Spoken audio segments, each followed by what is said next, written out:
Hello ಸ್ನೇಹಿತರೆ, Revathi recipe ಚಾನಲ್ಗೆ ಸ್ವಾಗತ. ಇವತ್ತು ನಾನು ನಿಮಗೆ ಮೈಸೂರು ಪಾಕ್ ಮಾಡೋದನ್ನ ತೋರಿಸ್ಕೊಡ್ತಾ ಇದ್ದೀನಿ.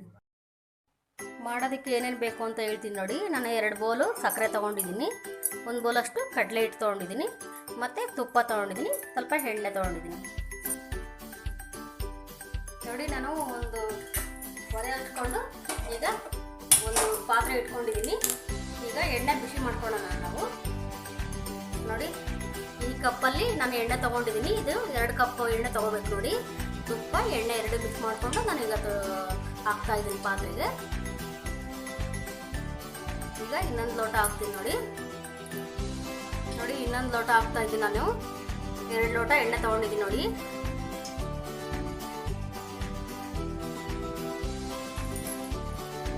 ನಾನು ಈ ಕಡೆ ಎಣ್ಣೆ ತುಪ್ಪ ಸೇರಿಸ್ಬಿಟ್ಟು ನಾನೀಗ ಪಾತ್ರೆಗೆ ಬಿಸಿ ಮಾಡ್ಕೊತಾ ಇದ್ದೀನಿ. ಈ ಕಡೆ ನಾನು ಬಾಣಲಿ ಇಟ್ಕೊಂಡಿದ್ದೀನಿ. ಈಗ 2 ಬೌಲಷ್ಟು ಸಕ್ಕರೆ ಹಾಕ್ಕೊಳ್ತೀನಿ ನೋಡಿ. ಈ 2 ಬೌಲ್ ತೊಗೊಂಡಿದ್ದೀನಿ ನೋಡಿ. ಇದರಲ್ಲೇ ಇನ್ನೊಂದು ಕಪ್ ತೊಗೋಬೇಕು ಸಕ್ಕರೆ. 2 ಕಪ್ ಆಗ್ಬೋದು ಸಕ್ಕರೆ ಹಾಕ್ತಾ ಇದ್ದೀನಿ ನೋಡಿ.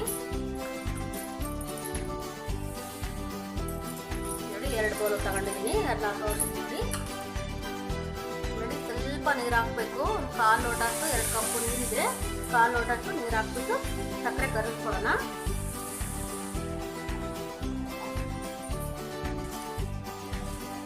ಸಕ್ಕರೆ ಕರಗೋಕ್ಕೆ ಮಾಡ್ತಾ ಇದ್ದೀನಿ.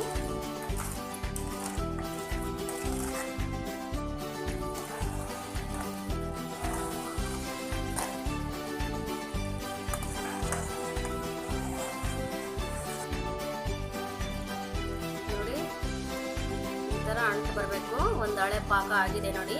ಈಗ ಕಡಲೆ ಹಿಟ್ಟು ಹಾಕೊಳ್ಳೋಣ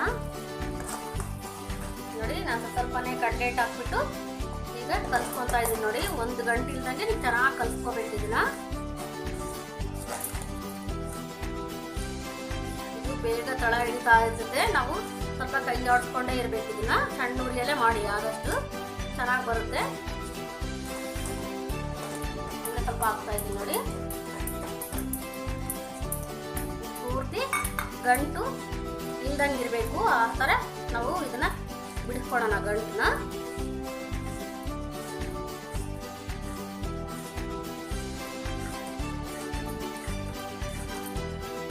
ನೋಡಿ. ಈಗ 1 ಗಂಟೆ ಇಲ್ದಂಗೆ ಎಲ್ಲ ಕರಗಿಸಿದ್ವಿ. ಈಗ ಸ್ವಲ್ಪನೇ ಎಣ್ಣೆ ಹಾಕೋಣ. ಬಿಸಿ ಆಗಿದೆ. ಈಗ ಸ್ವಲ್ಪನೇ ಎಣ್ಣೆ ಹಾಕೊಂಡು ಇದನ್ನ ಈ ಥರ ತಿರುಗಿಸ್ತಾನೆ ಇರ್ಬೇಕು ನಾವು.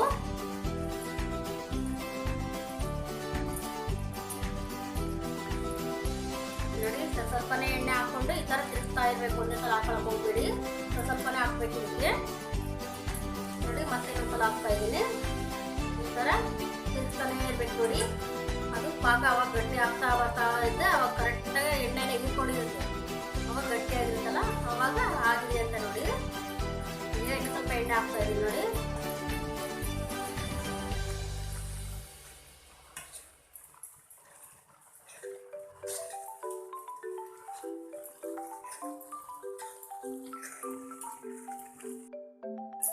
ನೋಡಿ, ಒಂದು ಪ್ಲೇಟಿಗೆ ಎಣ್ಣೆ ಹಾಕ್ಬಿಟ್ಟು ಈ ಥರ ಸೋರ್ಕೊಳ್ಳೋಣ.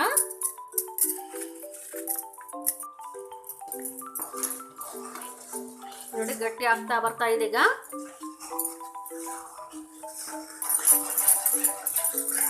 ಗಟ್ಟಿ ಆಗ್ತಾ ಬರ್ತಾ ಇದೆ ನೋಡಿ. ಇದು ಒಂದು 2 ನಿಮಿಷ ಆಗೋಗ್ಬಿಡುತ್ತೆ ಇದು ನೋಡಿ. ಈಗ ರೆಡಿ ಆಗಿದೆ. ಈಗ ಪ್ಲೇಟಿಗೆ ಹಾಕೊಳ್ಳೋಣ.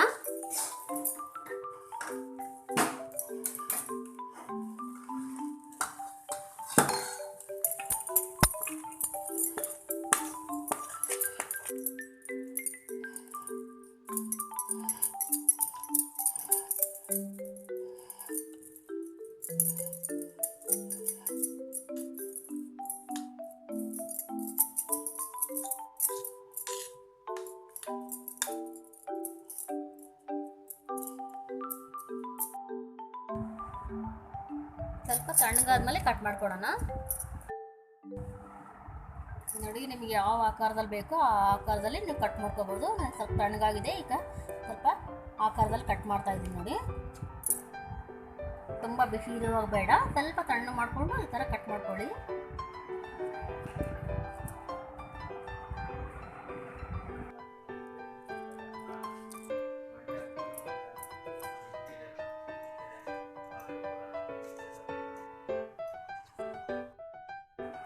ಇದನ್ನ ಒಂದು ಗಂಟೆ ಹಾಗೆ ಬಿಡೋಣ. ಸ್ವಲ್ಪ ಫುಲ್ ಗಟ್ಟಿ ಆಗಬೇಕಿದು.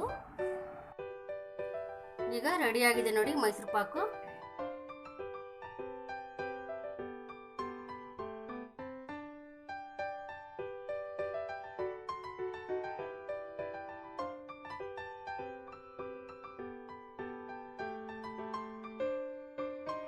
ಈ ರೆಸಿಪಿ ಇಷ್ಟ ಆದರೆ ಲೈಕ್ ಮಾಡಿ, ಶೇರ್ ಮಾಡಿ, ಕಮೆಂಟ್ ಮಾಡಿ. ಮತ್ತೆ ನಮ್ಮ ಚಾನಲ್ಗೆ ಸಬ್ಸ್ಕ್ರೈಬ್ ಮಾಡಿ. ಧನ್ಯವಾದಗಳು.